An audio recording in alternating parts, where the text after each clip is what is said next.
président du groupe Martillot ce matin. J'en profite pour dire à nouveau, c'est quoi la raison d'être de ces entrevues-là? C'est vraiment de faire rayonner des entrepreneurs d'ici, des leaders d'ici, et également qui nous partagent un peu comment ils vivent la période, cette période-là d'incertitude qui a commencé il y a un mois et demi et qui se poursuit, mais qui est en train, que les activités sont en train de reprendre leur cours tranquillement. Alors, c'est vraiment pour ça. Alors, ça fait déjà quelques années que j'ai le bonheur de connaître David et puis j'ai beaucoup d'admiration pour toute l'expansion que tu as prise. C'est de la façon que tu l'as faite aussi. Alors, ça me faisait bien plaisir de te recevoir ce matin. Alors, sans plus tarder, David, je vais te laisser te présenter puis nous parler un petit peu de ton entreprise et qu'est-ce que c'est, dans quel domaine, en fait, œuvres-tu? Merci, Hélène. C'est le fun de pouvoir participer à ton activité. Dans le fond, Groupe Martillot, on est une entreprise de construction. On fait du multilogement, de l'après-sinistre. On est une équipe de 10 personnes. On est gestionnaire de projet. Donc, on entreprend des projets de construction de multilogement, mais aussi quand il arrive un incendie ou un dégât d'eau, c'est nous qui prenons en charge le dossier avec l'assureur, l'évaluateur, l'expert et les sinistrés pour remettre dans l'état du début. Donc, c'est ça. Groupe Martillot, c'est un constructeur. On est constructeur. Fait que dans le fond, qu'est-ce qui est arrivé, c'est qu'à partir de la mi-mars, donc quand les opérations, OK, toute la construction arrête, il y avait une partie de ton entreprise qui a continué en fait à opérer parce que c'était dans les services essentiels vu que c'était après du sinistre. Et c'était toute la partie construction, je veux dire résidentielle multilogement qui s'est trouvée être arrêtée en fait du jour au lendemain. C'est un petit peu ça que je pense qui s'est produit. Oui, ça allait évoluer quand même assez rapidement. Là. Je pense pour tout le monde, ça a comme été un effet boule de neige parce que ça faisait un bout quand même que je suivais l'évolution de cette chose-là en Chine. Puis j'avais quand même, on écoutait un peu, moi et ma femme, une émission là, qui ont sorti sur l'épidémie. Puis il ne faudrait pas que ça arrive au Québec, ça. Puis il y a un mois avant que ça arrive ici. Puis là, à un moment donné, je voyais que ça commençait à être plus intense. Je pompier à Montréal aussi. Puis j'ai mon beau-père qui est ambulancier, Benoît. Puis lui, il travaille à l'aéroport comme ambulancier, fait qu'il m'expliquait un peu les protocoles qui s'en venaient. Fait que je voyais un peu ça qui s'en venait, mais j'étais là, la construction, ça ne touchera pas, là, le virus. Je ne verrais pas qu'est-ce que ça viendrait faire, mais ça me trottait dans la tête. Puis à un moment donné, on a eu, je pense, un meeting le jeudi, un meeting d'équipe, puis on voyait que ça commençait à être un petit peu plus intense. Puis c'est le vendredi, justement, quand on s'est rencontrés, que les mesures oui. ont comme pris. Fait que pour nous autres, ça a été c'est sérieux, là. Il va falloir fermer des chantiers. On a quand même des gros chantiers, des multilogements en route, des maisons neuves. Fait que là, tu te demandes un peu qu'est-ce qui va se passer. Il faut que tu suives les directives gouvernementales, mais il faut sécuriser les chantiers, il faut les fermer. Il y a des locataires qu'il fallait qu'ils rentrent pour le 1er avril. Fait que là, tu es là, vont-tu rentrer? Les paiements aussi, de fin de contrat, tu te demandes un peu comment ça va fonctionner, ça va durer combien de temps. Fait qu'on y était par étapes. On a fermé les plus gros chantiers, tout ce qui était construction, ça a tout fermé selon les directives. On était chanceux de pouvoir livrer deux chantiers de multilogement qui étaient livrables pour le 1er avril.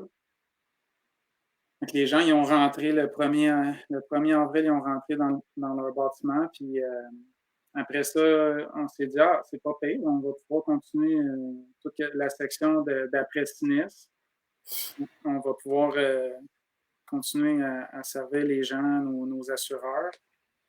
Puis finalement, ça s'est passé un petit peu différemment que je pensais. Là.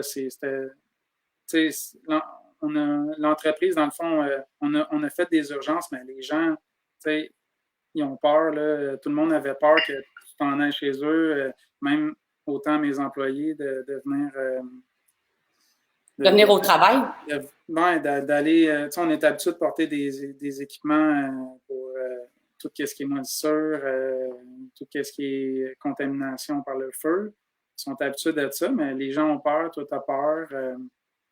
Fait que ça a créé quand même un effet de doute là, au niveau de l'assurance. Puis on va s'entendre, il y avait rien de rentable pour la compagnie, mais ma vision de continuer les opérations puis qui nous le permettait avec aussi les directives gouvernementales, c'est de rester dans le beat puis de m'assurer que l'équipe, à l'interne, les gestionnaires, ben, tout le monde continue à travailler puis qu'il n'y ait pas de problématique monétaire. Fait que je savais que monétairement, il y avait rien de rentable pour l'entreprise, sauf qu'à long terme, ça faisait en sorte que tout le monde continue, on reste dans le bain, puis s'il y avait des assureurs dans le besoin, ben, on allait aller faire les urgences. Mais au niveau de la reconstruction, c'était tout fermé, là. Fait que la question de se dire, est-ce que ça allait rouvrir bientôt ou on était dans l'incertitude, je pense, comme tout le monde là-dedans. Il y a eu plein de questionnements sur qu'est-ce qui allait se passer, comment que les gens allaient vivre avec le fait qu'on allait reconstruire chez eux plus tard. Là, on est encore dans ces questions-là, mais ça a évolué beaucoup là, depuis le confinement. Et dis-moi, est-ce que tu as eu à remercier des gens dans l'équipe? Est-ce que tu as conservé toute l'équipe? Comment c'est passé, mettons, les 6-7 dernières semaines? Est-ce que tu as gardé toute l'équipe en place? Comment ça s'est passé? Moi, j'ai gardé toute l'équipe en poste. Là. C'est sûr qu'au niveau de l'urgence, il y a beaucoup d'intervenants, puis autant à l'interne qu'à l'externe, j'avais comme pas le choix de garder. Pas le choix. J'avais le choix de remercier les gens puis de fermer l'entreprise ou de continuer puis de faire en sorte de garder le service puis que tout le monde. Je trouvais ça stressant pour mon équipe aussi qu'ils s'en aillent chez eux puis qu'ils ne savent pas qu'est-ce qui se passe. Fait que j'ai décidé de faire comme si de rien n'était au niveau des heures. Puis je savais même pas. Au début, j'avais dit à Diane, mon adjointe, j'ai dit check, on va continuer les heures. Puis même s'ils font 10 heures par jour, pas 10 heures par jour, 10 heures par semaine. 10 heures par semaine, on va continuer à payer les payes. Puis je pense que le gouvernement, après 2 semaines, il a donné comme des mesures compensatoires pour aider puis tout. Fait que j'ai trouvé ça bien de leur part. Puis ça fait en sorte qu'au niveau des employés, il n'y a pas eu de changement. Tout le monde a continué à travailler. J'en ai un qui a eu des problématiques avec les enfants, la garde partagée, parce que au niveau de la garde, la mère, elle aimait moins ça qui s'en aille sur des chantiers et tout. Mais à part de ça, ça a super bien été. Puis, honnêtement, ça a fait qu'on est une équipe de 10 gestionnaires. Puis, ça a paru qu'on était une équipe serrée. Puis, il y en a qui avaient des bonnes idées. C'était une belle expérience de me rapprocher de mes gens. Puis, d'être à l'écoute des besoins, puis de m'assurer que tout le monde soit bien, ça a été une belle expérience. Et qu'est-ce que tu dirais, au niveau de l'équipe, il y avait des préoccupations, tout ça, qu'est-ce que tu dirais qui a été le plus utile, puis qu'est-ce que vous avez fait? Parce que visiblement, vu qu'il y avait des chantiers d'arrêtés, vu qu'il y avait moins de choses, qu'est-ce que vous avez profité de faire l'équipe durant cette période-là? On a tout mis à jour. Dans le fond, c'est ça, il n'y avait pas vraiment d'ouvrage. Il y a eu des urgences, mais durant le confinement, il y en a peut-être une dizaine. Fait que c'est pas ça qui a rempli les semaines. L'équipe a décidé de mettre à jour ce qu'on n'avait pas le temps nécessairement de faire habituellement. Fait que j'ai trouvé ça le fun de mettre des stratégies en place pour améliorer tous les dossiers. Puis tout ce qu'on n'avait pas le temps de faire, ça a été fait durant le confinement pour être justement prête quand ça allait recommencer, de ne pas repartir à zéro puis pas de savoir où on s'en allait. Fait que vraiment, on recommence à 100% le 11, puis ça va. Nous autres, on est plus qu'à jour, là, on est prêts à en prendre, puis l'équipe a une méchante bonne vibe pour les projets, puis ça l'a aidé, ça a fait du bien, en même autant que tu t'es questionné qu'à un moment donné, tu t'es fait bon. Ça a fait du bien autant familial qu'entreprise. Je pense partout, là, ça l'a descendu un stress. Puis il fallait que tu l'acceptes au départ, que ça arrivait pour de vrai puis que tu étais là-dedans. Au début, tu te dis, qu'est-ce qui va se passer? Ça allait bien. j'étais rendu, on avait une méchante belle année, mais il n'y a rien qui a changé. Finalement, on a fait une belle année, puis la compagnie, c'est la même. Ça a juste été un temps d'arrêt, mais il fallait l'accepter, ce temps d'arrêt-là, puis cette incompréhension-là. Qu'est-ce que tu as trouvé justement le plus déstabilisant? Parce que là, tu le nommes là, que je te côtoie depuis 2 ans bientôt. Tu sais, c'est vraiment une belle expansion. Là, puis c'est ça un peu l'entreprise en construction aussi. Bon, la partie sinistre, c'est au fur et à mesure que les sinistres arrivent. Mais la partie construction, souvent, on est capable de voir loin en avant. Puis c'est comme, OK, on sait quelle année qui s'en vient. Puis quand il arrive quelque chose comme ça, comment qu'on vit ça? Là? La partie, tu te dis, OK, on l'accepte. Ça a été quoi tes trucs? Ou qu'est-ce que tu as trouvé aussi? Ben, bon, qu'est-ce que tu as trouvé le plus déstabilisant comme chef d'entreprise? Ça a été quoi tes trucs ou qu'est-ce que tu as fait justement pour dire, ben, finalement, il faut l'accepter, puis ça a été quoi qu'est-ce que tu dirais qui a été des bons ingrédients au cours des dernières semaines? Ben, comme je te dis au début, quand c'est arrivé, j'ai vraiment accepté de continuer les semaines comme si de rien n'était. J'ai été chanceux d'un côté qu'on pouvait continuer les activités avec les urgences, puis de faire en sorte que que je puisse utiliser cette, cette mesure, qu'on était dans les mesures d'urgence pour les travaux. Ça a fait en sorte qu'on a continué les activités, puis j'ai décidé de faire comme si de rien n'était au niveau, même s'il y avait moins d'ouvrages, de faire en sorte qu'on avait une vision de mettre à jour nos dossiers, de mettre à jour la compagnie. Ce qui a été le plus dur, c'est d'accepter que ça roulait. Avant que ça arrive, tout roule, tout va bien, tu as tes cédules d'avance parce qu'en construction, tu montes des cédules, tu es 3 mois d'avance, puis tu as des échéanciers. On aime ça être à date, livrer les chantiers pour les gens qui vont habiter dedans. Surtout, il y a des gens qui ont vécu un sinistre, ben, ils s'attendent à revenir chez eux rapidement. Toutes les commandes, j'étais là. Ce qui était le plus dur, c'est d'accepter que toutes nos cédules, je pense, étaient mortes, puis que la projection de l'entreprise, tu ne savais plus où ça s'en allait. C'est qu'il n'y avait plus de cap, puis on a décidé de continuer comme si de rien n'était arrivé. Je ne sais pas comment dire on a été touchés, je pense, à plus voir clair. Là. Comme je t'ai mis l'image, là, la dernière fois, c'est comme ton iPhone, ben, tu sais, quand tu pèses pour faire supprimer une application, mais tout vient à bouger là, pour pouvoir la supprimer. Ben, c'est comme si ton iPhone, ben, c'est comme si ta vie, tout bouge, puis tout est un petit peu embrouillé, puis tu te dis, ben ouais, il faut que je restabilise tout, qu'est-ce qui était stable, puis aller de l'avant, là, tu comprends. Tout va bien, dans le fond, il n'y a rien qui a changé, à part que tu es confiné chez vous, tu n'as plus le droit, tout est incertain, tu suis des directives, tu ne sais pas comment ça va changer plus tard. Tu as plein comme d'insécurités qui font comme chaque chose qui était stable, tu retournes en arrière puis tu y vas par ordre de priorité. Je pense que c'est ça qui a été le plus dur à accepter, c'est que autant que tout était stable avant puis que monétairement, ça va bien, juste la chance-là, puis l'entreprise, on est rendu à un niveau, un beau niveau pour avoir des contrats, des partenaires en assurance, que tu fais comment ça va se passer après ça. Et justement, pour qu'est-ce qui s'en vient? Bon, c'est la reprise le 11 mai. T'as-tu, on avait la chance un peu de discuter. Tu dis, ben là, je ne sais pas comment ça va se passer au niveau des gens. Ils vont-tu être confortables qu'on rentre dans les résidences, les sous-traitants, les collaborateurs? As-tu des préoccupations à ce niveau-là ou comment tu entrevois ça, dans le fond, la reprise, mettons, à partir du 11 mai? Ben là, il y a une couple de chantiers qui sont faut écouler. Là, veux pas, ça fait une accumulation de travaux. Fait que là, on fait des cédules en conséquence, mais je vois que ça crée une crainte chez les gens que des constructeurs se présentent chez eux dans leur vie, dans leur famille.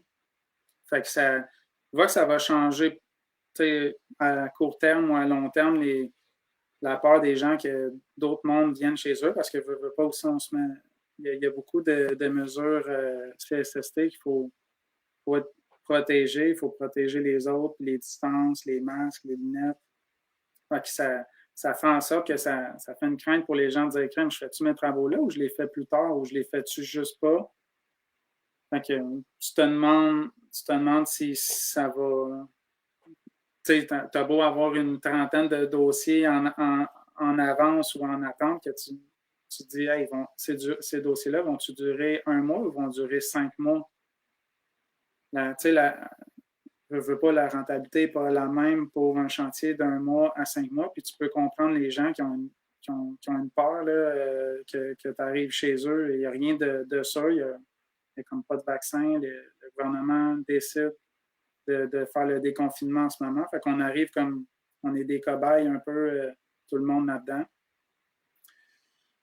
Donc, j'envisage qu'on va accepter ce qui va s'en venir. Tu sais, ça va être ça. Puis j'ai accepté que le 2021, ça va être un autre genre de rentabilité. Peut-être que ça va débloquer en milieu d'année. Peut-être que ça va être. Ah, t'es déjà rendu en 2021.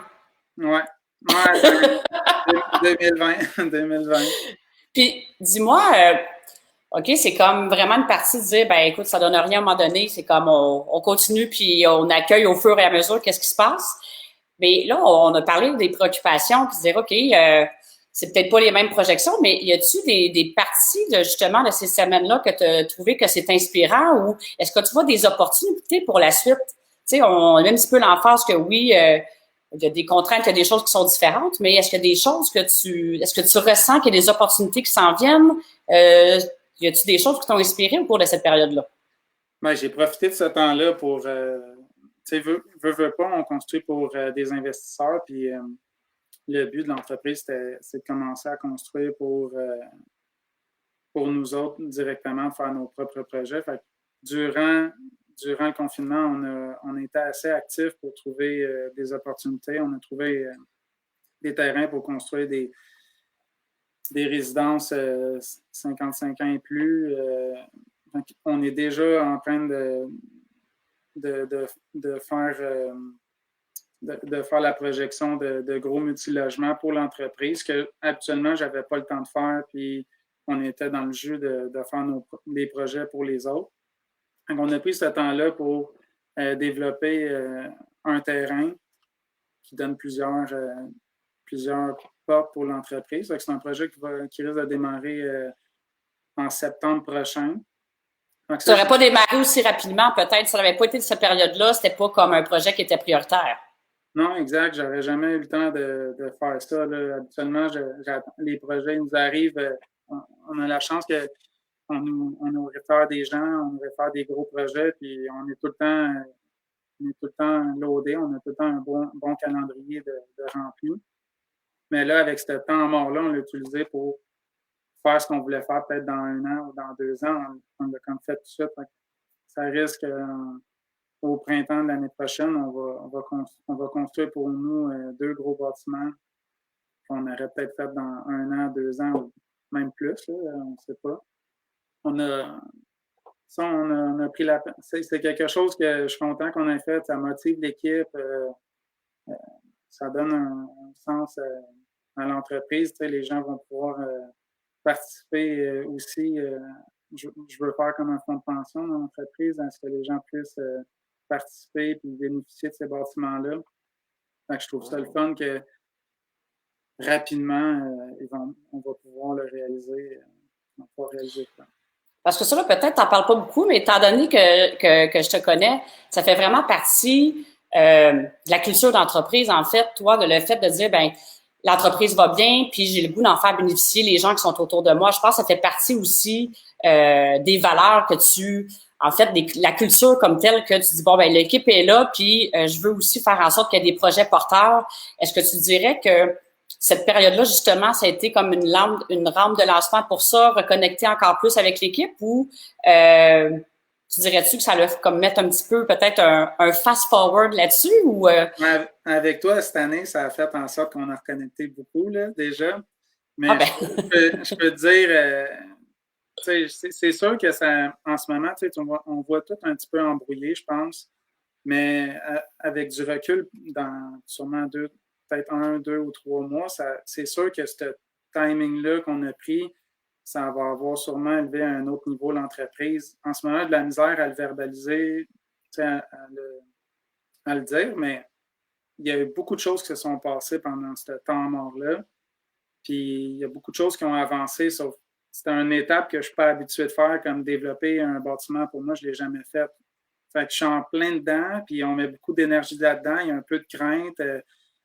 Ça fait en sorte que tu es comme, tabarouette, je fais-tu la bonne affaire? Je fais-tu pas la bonne affaire? Mais en bout de ligne, quand je regarde, de construire pour un autre, construire pour nous autres, ça va être vraiment wow, là, dans un an, quand on va être rendu à mettre le premier coup de pelle sur ce terrain-là, faire un 70 logements. J'aurais pas pensé faire ça v'là un an, mais on le fait pour d'autres. Fait que ça a comme créé un effet, on a une sécurité qu'on le fait, on est capable de le faire, mais monétairement, ça va vite, l'entreprise va vite. Puis là, on a eu cette chance-là de prendre le temps de chercher des terrains disponibles, puis on en a trouvé. Il est déjà en mode développement. Je suis un peu dans l'inconnu, je ne te cacherai pas, mais ça va super vite. Puis c'est sûr que ça va être bénéfique, là, ce temps-là. Puis tout ce qu'on a mis à jour, l'équipe, les filles, ils ont créé un poste, un nouveau poste. Ils ont fait des entrevues pendant ce temps-là. C'est quand même assez fou qu'ils ont pris le temps pendant un temps de même à faire des entrevues à des gens. Ils ont déjà sélectionné des gens qui pourraient combler les postes. Puis non, je trouve ça le fun. Il n'y a rien qui a resté stand-by. Diane, elle a rempli plein de documents qu'on n'a jamais le temps de faire. Non, ça a vraiment bien été. Puis, tu sais, je trouve ça rafraîchissant de t'entendre parce que on veut pas, bon, qu'est-ce qu'on entend? Puis c'est sûr, il y a peut-être il y en a présentement, pour des entreprises, c'est moins facile. Il y a certains secteurs d'activité, comme on pense au domaine touristique, culturel, c'est vraiment se réinventer quasiment de A à Z avec qu'est-ce qui se passe là. Je trouve ça rafraîchissant de t'entendre parce que il y a plein le côté entrepreneur, justement, ça nous stimule des projets qu'on mettait sur le côté, qu'on met de l'avant, ou certaines entreprises se réinventer, mais je trouve ça le fun d'entendre que oui, c'est possible que, oui, on est déstabilisé, mais en même temps, ça va bien, puis c'est comme cette période-là, tu me corrigeras si je me trompe, mais c'est comme c'est d'apprendre t'étais confortable dans ce que tu connaissais. Là, ça, c'est comme les applications que tu parlais tantôt, c'est comme, bouleversant, c'est pas trop. Puis là, tu as profité de ce moment-là pour embarquer dans un autre projet dans lequel tu dis, on n'a pas nécessairement, on n'est pas dans notre zone de confort, mais on va aussi, tant qu'être dans l'inconfort, on va y aller un peu, on va être all-in, puis on va y aller, puis on va en profiter pour faire des choses de différentes, autrement dit. Oui, je me suis rendu compte aussi que mon équipe, je suis proche de mon équipe et j'ai la chance, on est une dizaine, j'ai la chance, tout le monde se parle, tout le monde s'entraide.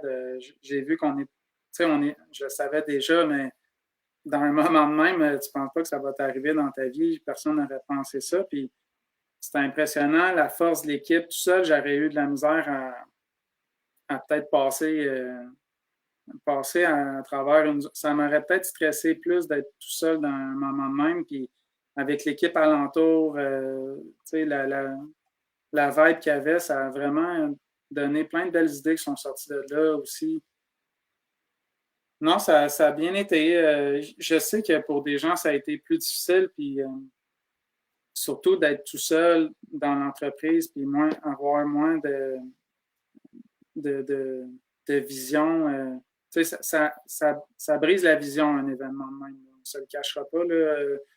Autant que quand tu fonces, mais quand ça arrive ça, tu n'es comme plus de contrôle.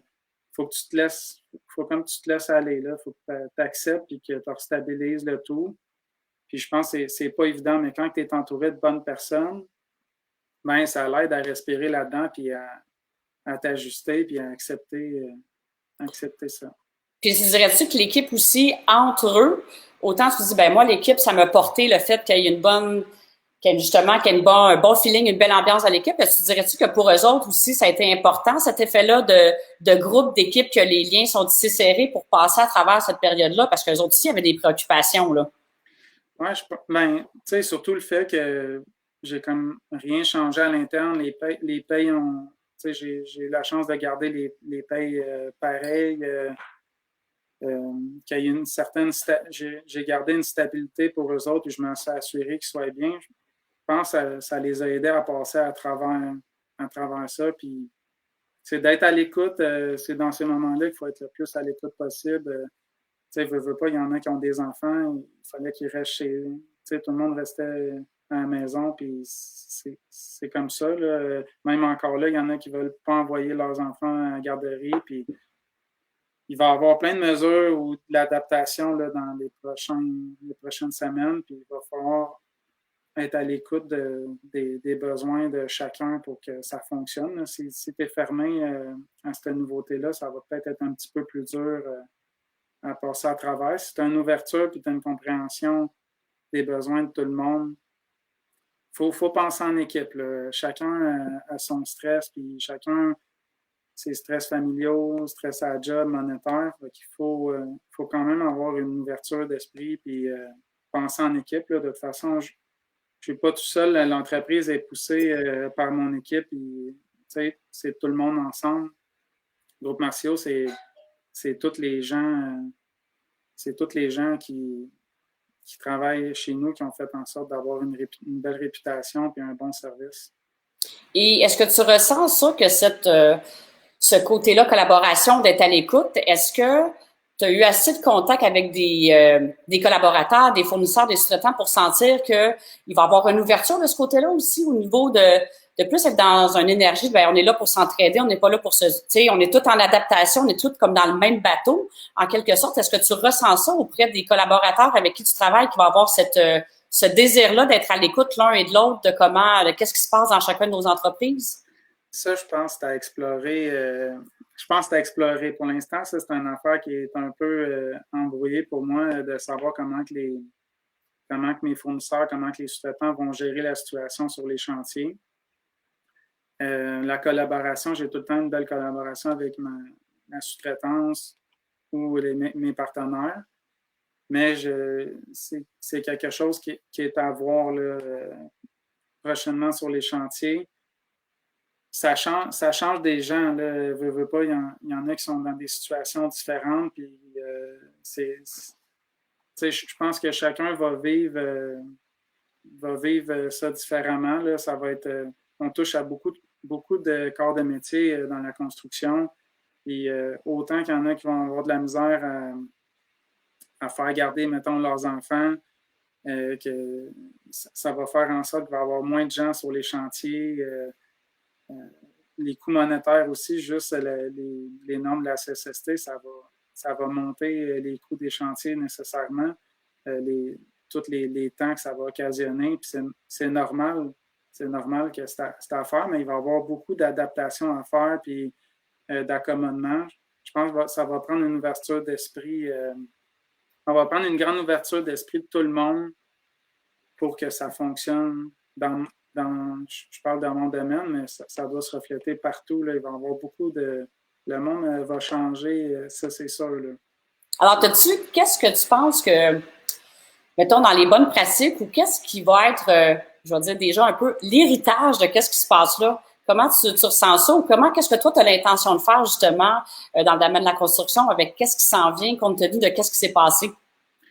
Ben, moi, ça ne changera pas beaucoup au niveau de ma façon de faire. C'est vraiment, je veux renforcer mon équipe. Je sais à quel point c'est important.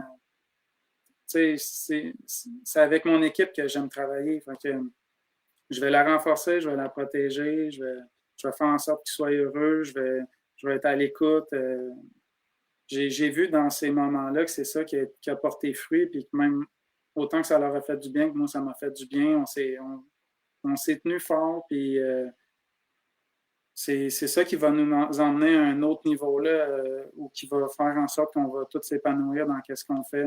Mais pour le reste, je pense que c'est ça qui est le plus important. C'est s'assurer que tout le monde est bien, autant mes fournisseurs, mes sous-traitants, mes partenaires, que tout le monde se respecte et qu'ils comprennent que chacun a des conditions différentes. Ben écoute, c'est très beau, David. Le temps passe super vite. On est déjà rendu à la fin de l'entrevue.